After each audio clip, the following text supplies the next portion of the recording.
السلام علیکم اسٹوڈنٹس، کیسے ہیں آپ؟ اپنے یوٹیوب چینل سے میں ہوں صبا جنید۔ آپ کو معلوم ہے کہ اپنے اس چینل پر ہم مختلف ایجوکیشنل ویڈیوز اپلوڈ کرتے ہیں۔ آج ہم اسٹوڈنٹس کی بہت بڑی پریشانی کا حل لے کر آئے ہیں، جو کہ ہے مصارف زکوٰۃ کے حوالے سے۔ زکوٰۃ کے مصارف اللہ تعالیٰ نے قرآن پاک میں مقرر کر دیے ہیں، اور یہ سوال مختلف لیول پر اسٹوڈنٹس کے سامنے آتا ہے اور صحیح طریقے سے سمجھ نہیں آ پاتا کہ قرآن پاک میں جو الفاظ کہے گئے ہیں، جیسے غارمین زکوٰۃ ہے یا مختلف قسم کے الفاظ، کہ وہ کن کے بارے میں ہوتا ہے، اور بچے اس حوالے سے ڈیٹیل نہیں دے پاتے۔ آج ہم آپ کے لیے بالکل ڈیٹیل کے ساتھ مصارف زکوٰۃ، یعنی کہ جنہیں زکوٰۃ دینی چاہیے، اس ٹاپک پر سوال لے کر آئے ہیں۔ امید ہے آپ کے لیے فائدہ مند ثابت ہوگا۔ تو چلیے اسٹارٹ کرتے ہیں۔ قرآنی تعلیمات کی روشنی میں زکوٰۃ کے مصارف بیان کیجیے۔ زکوٰۃ کے مصارف۔ سورہ توبہ آیت 60 میں اللہ تعالیٰ نے زکوٰۃ کے مصارف خود متعین فرما دیے ہیں، جو کہ 8 ہیں، جن کی تفصیل درج ذیل ہے۔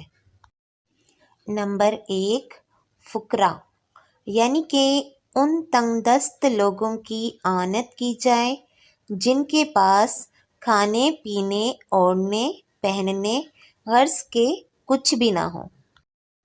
فقیر کا چہرہ اور حلیہ دیکھ کر آپ کو اندازہ ہو جائے گا اور وہ آپ سے سوال بھی کرے گا، تو ایسے لوگوں کو زکوٰۃ کا پیسہ دینا چاہیے۔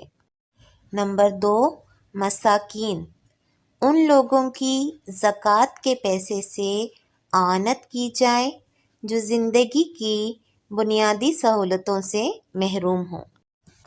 نبی کریم صلی اللہ علیہ وسلم کے ارشاد پاک کا مفہوم ہے کہ مسکین کبھی آپ سے مانگے گا نہیں، اور نہ ہی اس کے چہرے سے ثابت ہوگا کہ یہ ضرورت مند ہے۔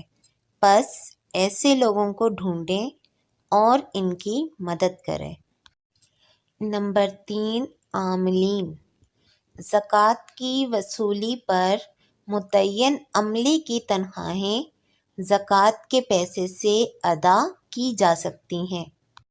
نمبر 4، تالیف قلب، ان لوگوں کی اعانت جو نو مسلم ہوں تاکہ ان کی تالیف قلب ہو سکے، یعنی ان کا دل اسلام اور مسلمانوں کی طرف راغب ہو سکے اور وہ دل سے ایمان لے آئیں۔ نمبر 5، رقاب، غلاموں اور ان لوگوں کو آزاد کرانے کے لیے جو قید و بند میں ہوں، زکوٰۃ کا پیسہ خرچ کیا جا سکتا ہے۔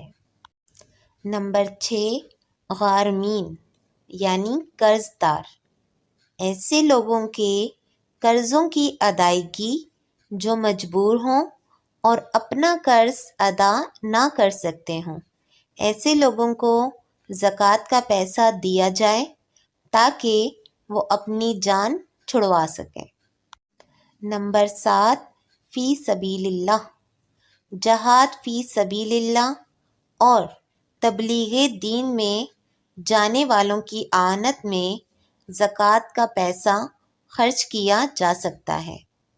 نمبر 8، ابن السبیل، یعنی مسافر، مسافر جو حالت سفر میں مفلس ہو گیا ہو اور پریشانی کے عالم میں ہو، گویا وہ اپنے وطن میں دولت مند ہی کیوں نہ ہو، ایسے لوگوں کو زکوٰۃ دی جا سکتی ہے۔